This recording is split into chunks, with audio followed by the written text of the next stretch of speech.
আগের ভিডিওতে আমরা দেখিয়েছিলাম কিভাবে এলাচি চাষ হয় আর কিভাবেই বা চাষ হয় খেজুর। এই ভিডিওতে আমরা দেখাবো কিভাবে আনারস চাষ করা হয়, কিভাবেই বা উত্তোলন করা হয় আর কিভাবে হয় এর ফ্যাক্টরি প্রসেসিং। তো বস, এই ভিডিওটি আপনার জন্য একটু বেশি ইন্টারেস্টিং, তো চলুন আমার সাথে পুরো ভিডিওটি দেখে আনারস চাষের স্বাদ নেওয়া যাক।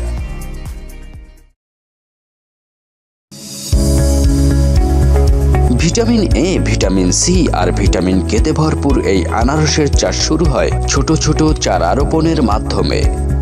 পাইনঅ্যাপেল বা আনারস হলো ক্যাকটাস ফ্যামিলির, আর তাই এর চাষ ভালো হয় দোআঁশ ও বেলে দোআঁশ মাটিতে। আনারস পাহাড়ি অঞ্চলের চাষাবাদের জন্য বেশি উপযোগী, তবে ভারতে সমতল জমিতেও আনারস চাষ করা হয়, আর এ কারণে চাষিরা আনারস রোপণ করে এক ধরনের তাপমাত্রা নিয়ন্ত্রণে রাখতে পারে এমন কালো পলিথিন দিয়ে পুরো জমিকে ঢেকে দেয়। আমরা তো জানি আনারস ক্যাকটাস গোত্রীয়, আর তাই কিছু মাস পরই অন্যান্য ক্যাকটাসের মতো আনারস গাছেও সুন্দর সুন্দর ফুলের দেখা মেলে, যা আস্তে আস্তে বদলে যায় লম্বা পুষ্ট নাদুস নুদুস সুমিষ্ট এক আনারসে। এগুলো ফ্যাক্টরিতে আনার আগে চাষিরা পরীক্ষা করে দেখেন ফ্যাক্টরিতে এর দাম অনুযায়ী মিষ্টতা ঠিকঠাক আছে কিনা। এজন্য কোনো কোনো দেশে যন্ত্র ব্যবহার করা হয়। তো যদি মিষ্টতা এসেই যায় আর কিছুটা সোনালী কালারও হয়ে যায়, তখন সময় আসে এর উত্তোলনের। হাজার হাজার ফল উত্তোলন করেন চাষিরা, আর লট সহ পৌঁছে যায় ফ্যাক্টরিতে প্রসেসিং এর জন্য।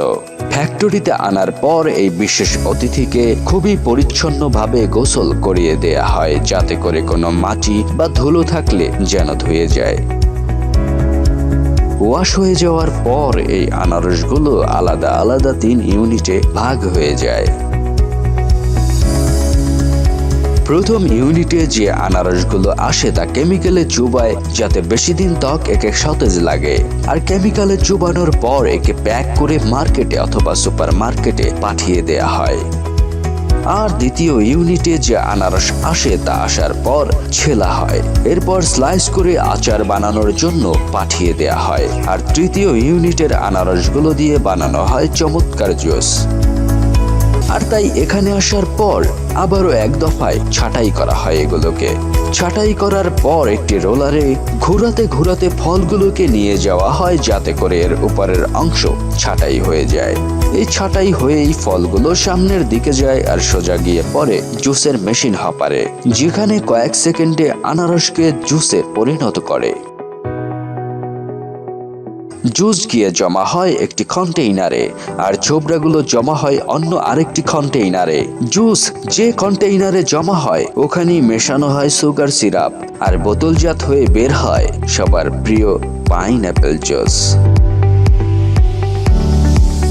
তো বস, এই ছিল আজকের আনারস চাষ, উত্তোলন আর ফ্যাক্টরি প্রসেসিং। কেমন লাগলো ভিডিওটি জানাতে ভুলবেন না। আজ এ পর্যন্ত, দেখা হবে নতুন কোনো ভিডিওতে নতুন কোনো দিনে। সে পর্যন্ত ভালো থাকবেন। আল্লাহ হাফেজ।